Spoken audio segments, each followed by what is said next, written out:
तो नमस्कार दोस्तों, यूके ट्रिपल एस सी की नई वीडियो आ चुकी है और आज मैं शेयर करने जा रही हूँ उत्तराखंड से रिलेटेड कुछ बहुत ही इम्पॉर्टेंट क्वेश्चन। उत्तराखंड के प्रथम व्यक्तियों के बारे में आज मैं बताने वाली हूँ। साथ ही साथ मैंने आपके लिए लाए हैं परीक्षा वाणी से उठाकर प्रीवियस ईयर के क्वेश्चन से कुछ हिंदी के क्वेश्चंस। तो आई होप आपको वीडियो पसंद आएगी। तो चलते हैं, वीडियो स्टार्ट करते हैं। पहला क्वेश्चन है आपका, उत्तराखंड के प्रथम अशोक चक्र प्राप्तकर्ता व्यक्ति कौन है? अशोक चक्र जिन्होंने प्राप्त किया है वो व्यक्ति का नाम बताना है। तो आपके ऑप्शन है, option number 1 Bhawani Datt Joshi, option number 2 है गोपाल सिंह राणा, ऑप्शन नंबर 3 है गिरीश तिवारी, ये चौथा है नीरजा पैंतुली। तो इनमें से बताना है कि वो कौन से व्यक्ति है जिन्होंने अशोक चक्र प्राप्त किया था, उत्तराखंड के पहले व्यक्ति हैं। तो इसका जो सही आंसर है वो हो जाएगा भवानी दत्त जोशी ने प्राप्त किया था। और यहाँ पर जो गोपाल राणा है, इनके बारे में थोड़ा बता देती हूँ। गोपाल राणा को आधुनिक किसान आंदोलन का जनक भी कहा जाता है।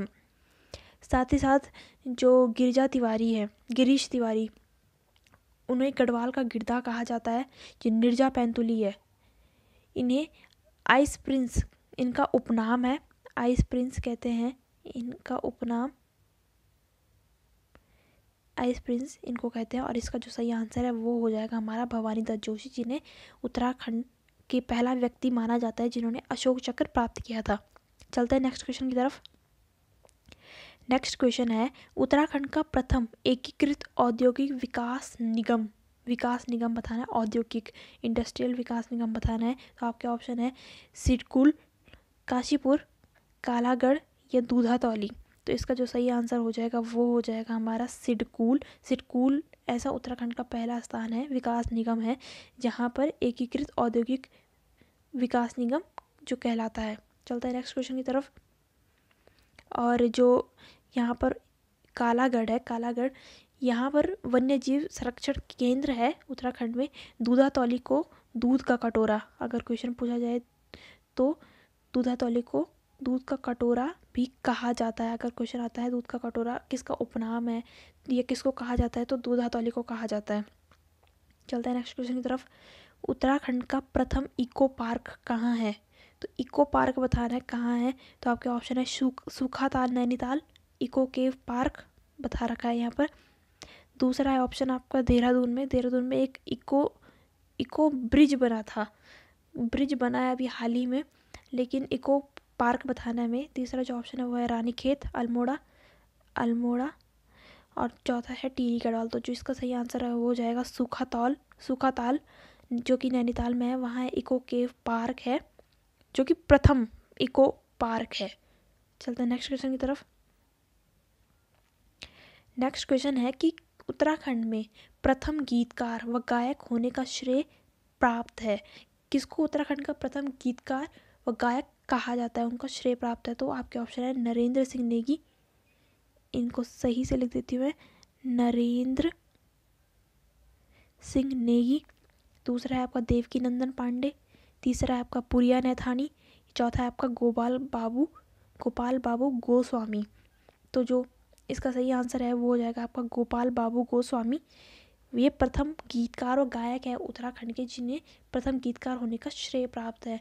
इसके अलावा जो देवकी नंदन पांडे है, इन्हें कुमाऊँ का गांधी कहा जाता है। अगर प्रश्न आता है कुमाऊँ का गांधी किसे कहा जाता है, तो देवकी नंदन पांडे को कहा जाता है कुमाऊँ का गांधी।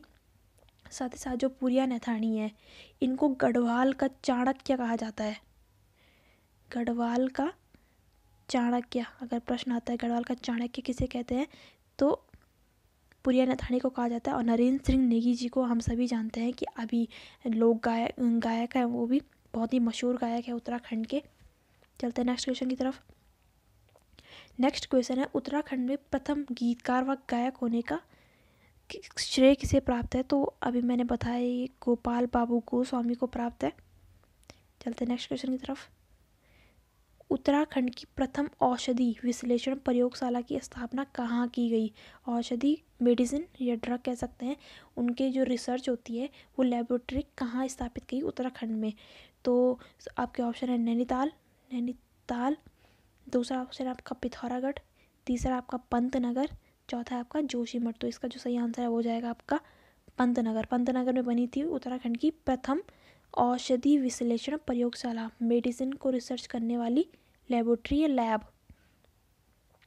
चलते हैं नेक्स्ट क्वेश्चन, और नेक्स्ट क्वेश्चन है हमारा, उत्तराखंड में प्रथम हाइड्रो पावर इंजीनियरिंग कॉलेज कहाँ बना गया। हाइड्रो पावर जो डैम वगैरह बनते हैं, बिजली बनाई जाती है, या इंजीनियरिंग कॉलेज के बारे में बताया गया है कि कॉलेज कहाँ स्थापित है।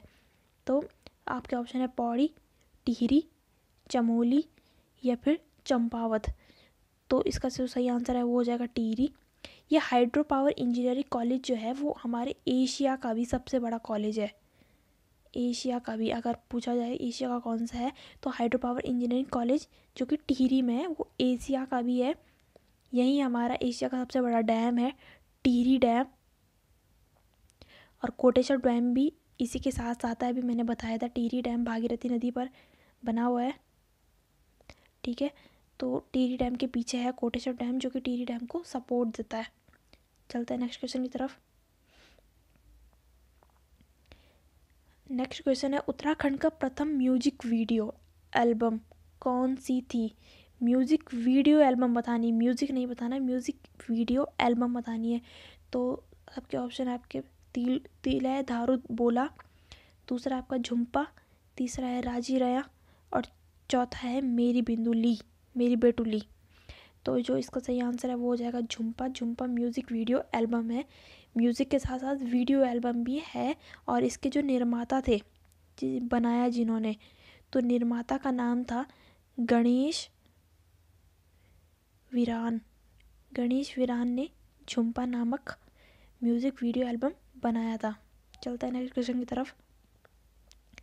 उत्तराखंड में पंतनगर विश्वविद्यालय के प्रथम कुलपति कौन थे। कुलपति का बताना है, जो उत्तराखंड में पंतनगर में है विश्वविद्यालय यूनिवर्सिटी है उसके कुलपति। तो आपके ऑप्शन है doctor Kenneth Anthony Parker Stevenson, दूसरा आपका रैमजे, और तीसरा है विलियम चर्चिल।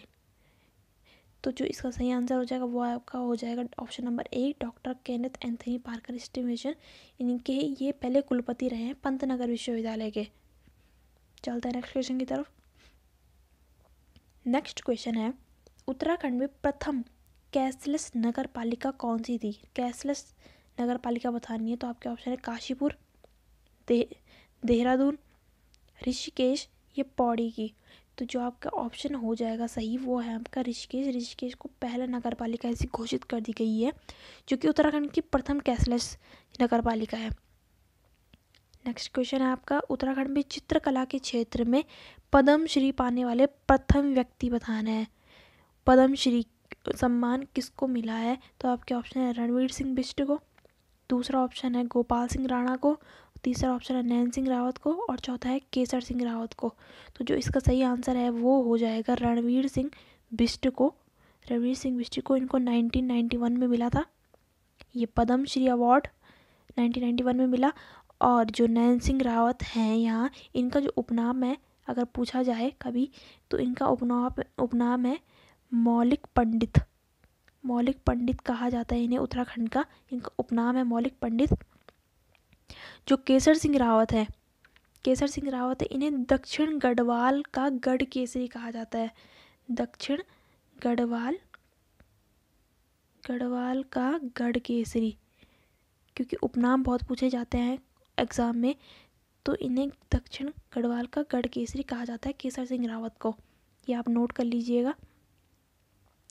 नेक्स्ट क्वेश्चन है, उत्तराखंड में प्रथम वृक्ष मित्र पुरस्कार किसे दिया गया है। मित्र, वृक्षों का मित्र, पेड़ पौधों का मित्र, ऐसा पुरस्कार किसको दिया गया है। तो ऑप्शन नंबर है गौरा देवी, गौरा पंत, रूपा देवी या नेहा तोमर। तो ये बात सभी जानते हैं हम कि महिलाओं मतलब मित्र पुरस्कार जो वृक्ष से प्रेम था जिस महिला को, वो थी हमारी गौरा देवी।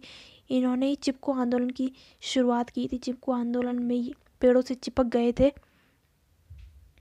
उत्तराखंड के रैणी गांव में इन्होंने चिपको आंदोलन की शुरुआत की थी जिसमें ये पेड़ों से चिपक गए थे और पेड़ों को काटने से रोका था। और इसी वजह से इनको 1986 में गौरा देवी को वृक्ष मित्र पुरस्कार दिया गया था। इस वृक्ष मतलब वृक्षों का जो मित्र है, ऐसा इंसान, उनको ये अवार्ड दिया जाता है। तो गौरा देवी को दिया गया था। अगर कभी पूछा जाए चिपको आंदोलन का संबंध किससे है तो गौरा देवी से है, और गौरा देवी का संबंध है उत्तराखंड से।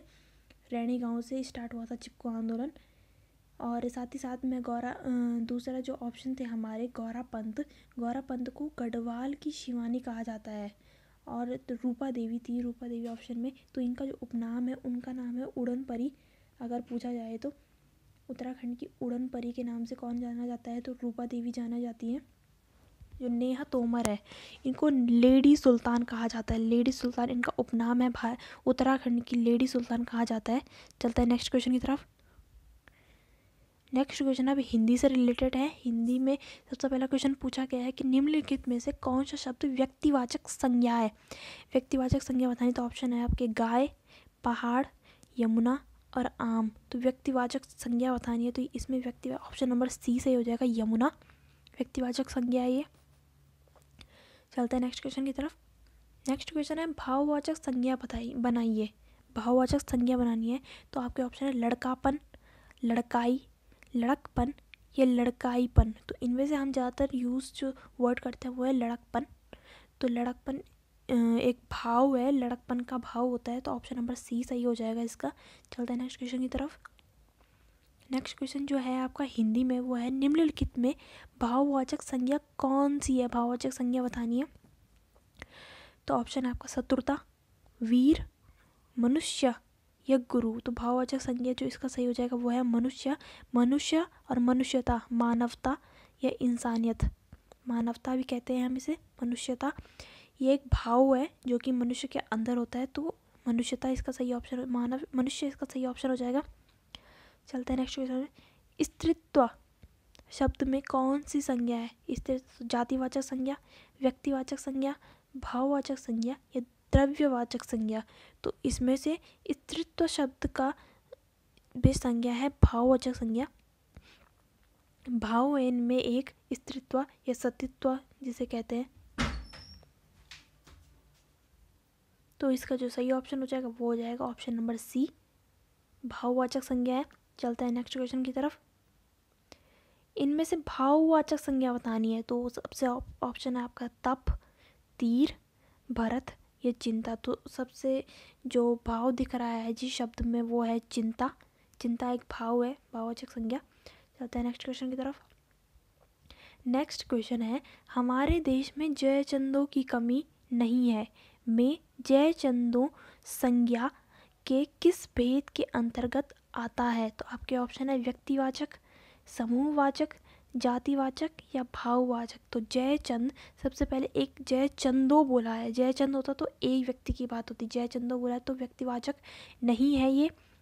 समूहवाचक, जय चंदो समूह भी बोल सकते हैं लेकिन इसमें आदमियों का समूह नहीं, पुरुषों का समूह नहीं, औरतों का समूह नहीं, ऐसा समूह की बात नहीं कही है तो समूहवाचक नहीं होगा। और इस शब्द में कोई भाव भी नहीं दिख रहा है तो सीधा सीधा है जाति, क्योंकि जय चंदों की एक जाति होती है। जैसे हम किसी जाति या जनजाति का नाम लेते हैं तो उस जाति को जातिवाचक कहा जाता है, या ब्राह्मणों की जाति और या अलग अलग जाति से नाम लेते हैं हम, तो वैसे ही जय चंदों की भी जाति है तो जातिवाचक संज्ञा। चलते हैं नेक्स्ट क्वेश्चन की तरफ।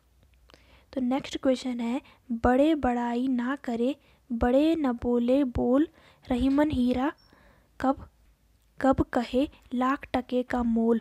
रहीम द्वारा लिखित इन पंक्तियों में बड़े शब्द का प्रयोग जिस रूप में हुआ है वह रूप बताना है हमें।